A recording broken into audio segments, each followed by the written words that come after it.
Hey guys, it's Bro. Back with another video. What's been happening in my life? It's the weekend and it's like Easter coming up. Not really doing much. Don't even have an Easter egg because I tried finding one of the vegan ones at Woolworths, but I couldn't find any. I think maybe because I was shopping for it today and it's one day before Easter, but there was a line out the door at the store. It was so annoying. So I didn't go because I was like, I hate lines. And so I went later. But anyway, what have I been up to? So I've been writing my short story for the last like 5 or 6 days. And, I'm sort of getting sick of it because it's like just one emotion.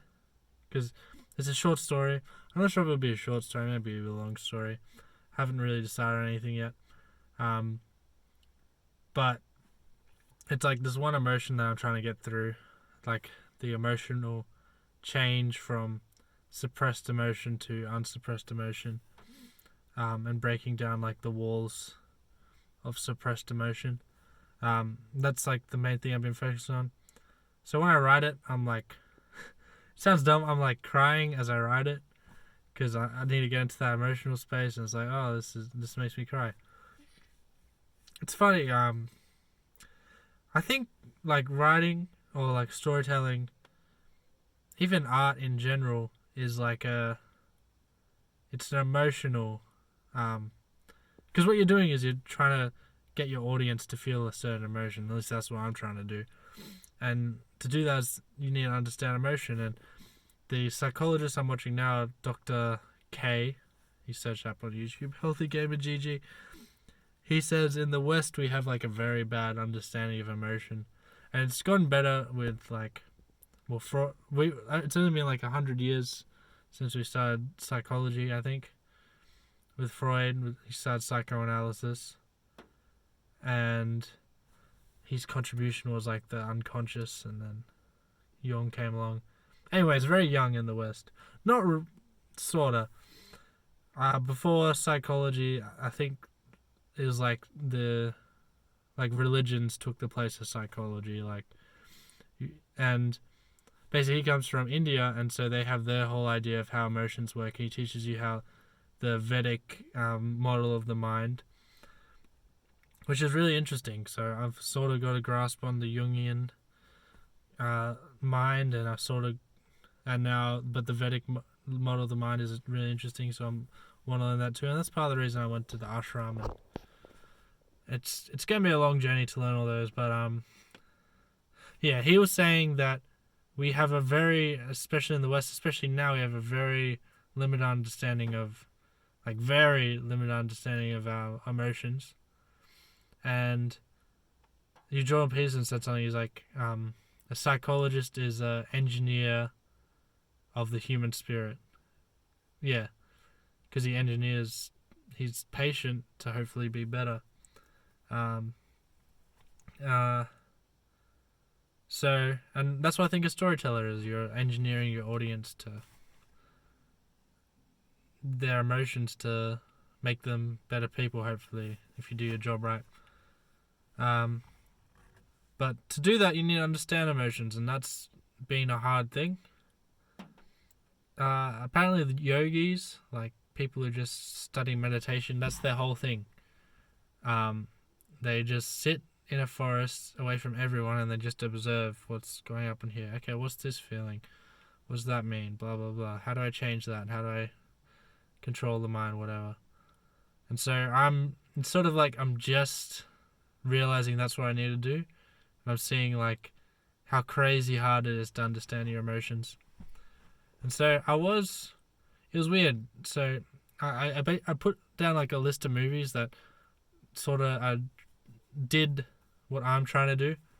I watched a movie called Love, Lisa, which was about, and if you don't know, my short story is about basically Dr. K had a session with this guy called Mitch Jones, and he's like a comedian on Twitch.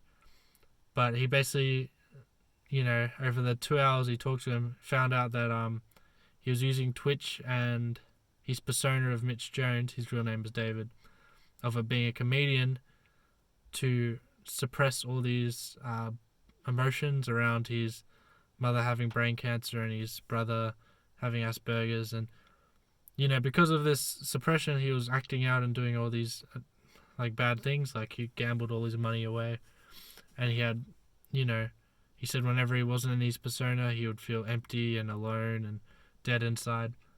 This is a very simplified version.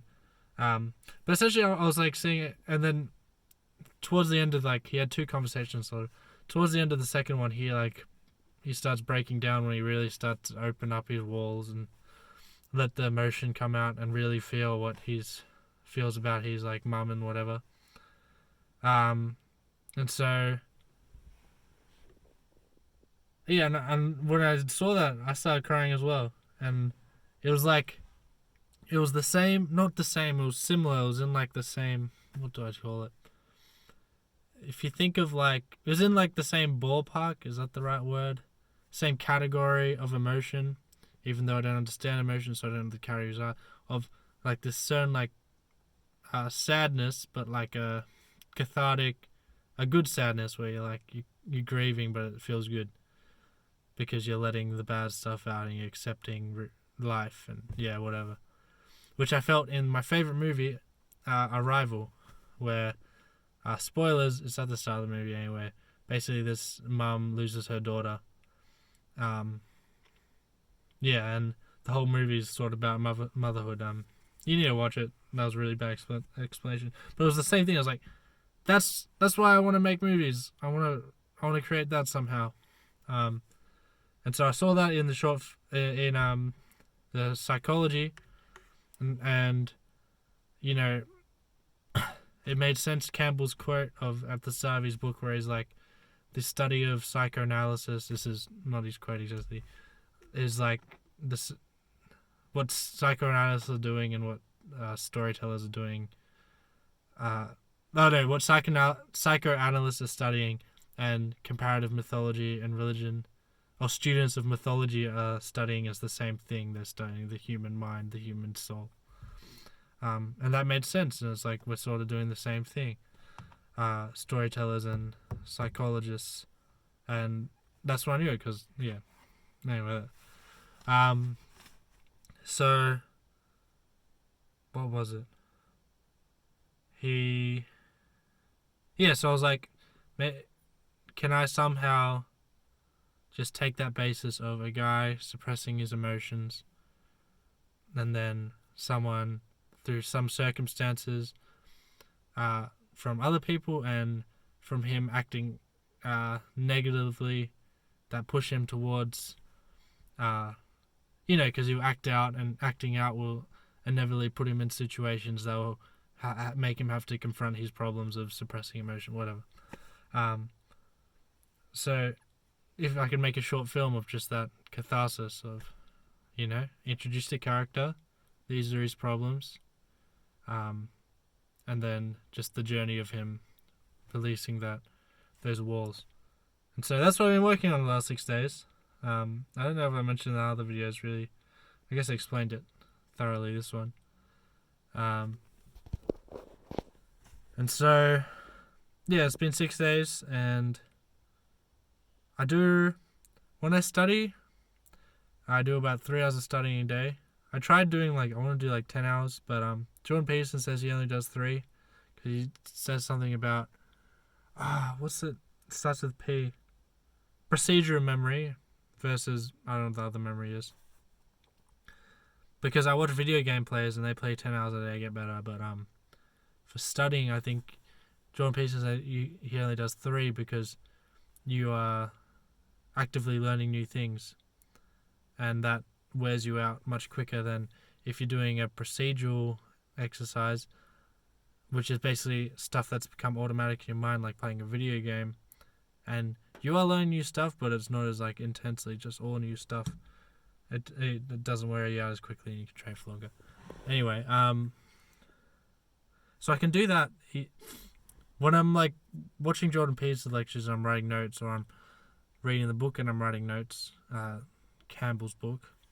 I've read a few pages of a Jung book. I just started. That I can do 3 hours a day easy. But I can concentrate a bit better, which I think comes with meditation. That's what Dr. K said. So that can go up. But when it comes to creating something new, or when it comes to writing my essays and trying to explain a concept that I don't know how to explain, and then I get stuck on that concept, I only can do about an hour to 2 hours a day. And it's a lot of just sitting around thinking about it, which is, it's a big change, and I'm a little exhausted from it. So I'm going to go back to just working on my essays for Joseph Campbell. I stopped because I got on the second chapter of Joseph Campbell called Tragedy in Comedy, and I didn't understand it because I didn't understand why comedy, because I thought he was changing, because so Aristotle made a book called Poetics? No, it's called something. It's called Poetics something, I don't know. Anatomy of Poetics, I don't know. Where he explains like a storytelling formula of, he uses the example of tragedy and comedy. And I never understood that. Like, I think there's more stories than just tragedies and comedies. But what he meant by comedy wasn't like haha comedy, Louis C.K. or, The Office or something, whatever. Like, comedy meant more like, comedy was like a happy ending and tragedy was a sad ending, basically. That's what he meant by those two distinctions. I didn't know that, and it was just confusing me. It was like, why is he writing comedy about? So I sort of understand it now, and so I can write about it. I haven't read Poetics by Aristotle. Maybe that's what it's called. I don't want to. Seems like it's going to be freaking complicated. Seems it's going to have like a lot of unnecessary English. It's not just easy to understand. I don't know. So I might read that. Or I don't want to half-ass it though. So yeah, I'll see what happens. I did the first chapter right. I wasn't sure if I should put quotes in the essay or not. Maybe I'll redo that one. I can keep working on this one, on my story. I don't know. I think I just need to have a sleep and a nap, and I feel gross because I've been eating so bad ever since this COVID-19, yeah. Maybe we're gonna get a link in the bottom. Okay. I don't know. Because so breakfast is good. It's been so, like, I have berries, turmeric, oats, linseed, almond milk, and I feel amazing afterwards. And then lunch is like is decent. Is not decent. It's like breakfast is very good. Lunch is good. Which is like hummus, spinach, tomato, and avocado sandwich. But dinner is horrible. Because I used to because I'd go to city so much, I'd go to it's like there was a ton of Indian places, and it was like all you can eat, $9. It was so good, and it was just tons of veggies and rice, and it was like nice as like sauce or whatever, I don't know, curry, spices, whatever. So nice. And it was and I felt great after eating it. It was really nice, and it was all you could eat, and I could have like 2 serves, and it was like big servings. And then I would go to the temple, and the temple would have free food, and I would get like, it was so nice. And I felt great. The food was great. It was good for me. Like, it had oil and stuff in it, but like besides that, it was good for me. It made me feel good. But now that that's all shut down, and I don't go to the city, and I've been trying to learn different meals to cook, but they all suck. I hate them all. So I get takeout, but all the takeout places close to me is like Domino's, and I only get the cheese, like the trio cheese tomato pizza, whatever, spicy trio, because it's $8, and then the other vegan pizzas are like $15. I'm like, not getting that. There's like one that's $16 and it's got a ton of veggies on it, and that makes me feel alright. But I feel horrible eating that. And then KFC has these $2 chips for large chips. I have so many of them because it's so cheap, and I like justify it. It's destroying my taste buds. Like I ate this, like I have this 70% dark chocolate and I ate it, and it for the first time ever it's like bitter because like my taste buds are terrible. This is a 15-minute long video. I don't care.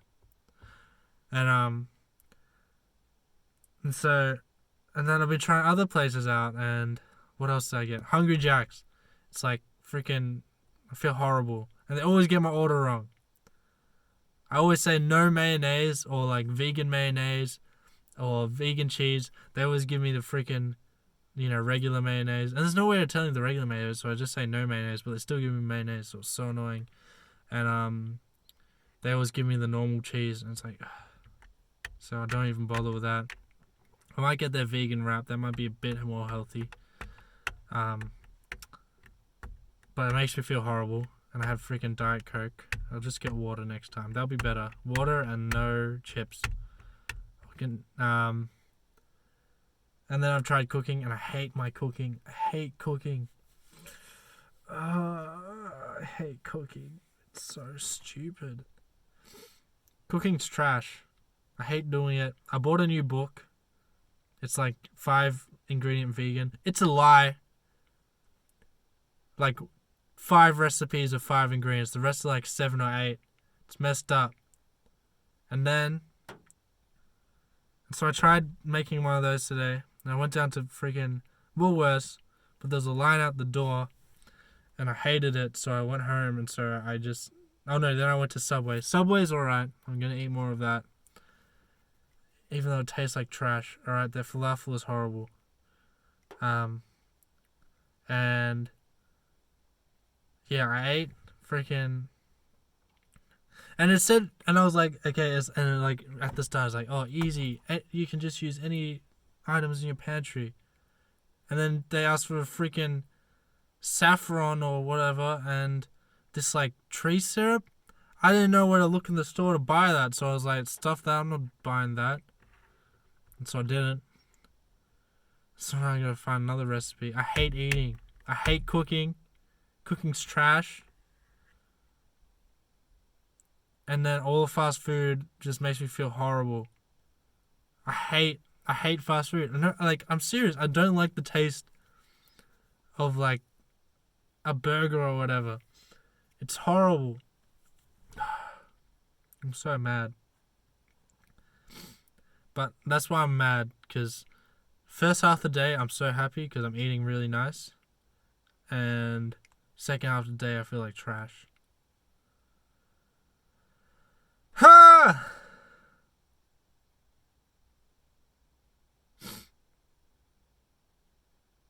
What else am I going to do? I'm doing yoga. This is 18 minutes. Yoga in the morning. That feels so nice. Oh my goodness. I'm not pressuring myself to do it consistently, because I don't care about that right now. I just want to get my writing consistently. If I can get my writing up to 3 hours a day, that'd be really good. I can't go for freaking walks. Everyone's walking now because of this what's the name? This isolation. Everyone's out walking, and I hate it. You have to say hi to them and stuff, and I'm just... Look how I'm dressed in. I got a freaking tracksuit on. It's trash. And my dog, he's like... It's not my fault, but we never socialized him. Like, we took him to 2 puppy schools, and he just doesn't know how to act around other dogs. He starts humping the girl dogs. I'm like... He's an old man as well now. He's like 15 years old, which is like 100 dog years. It's gross. And so I have to wait till like 6 p.m. when it starts getting dark to go on walks. And there's just creepy man walking around. I don't know what he's up to. I feel like a creepy man walking at that time. I hate it. So I'm not exercising. I'm doing push-ups. But I'm not going in the grain outdoors, which just sucks. I drive around sometimes, but I don't like wasting fuel. And I've driven to all like the cool places around my area, and there's nothing new to explore. Except at the top of the mountain, but that's so much fuel.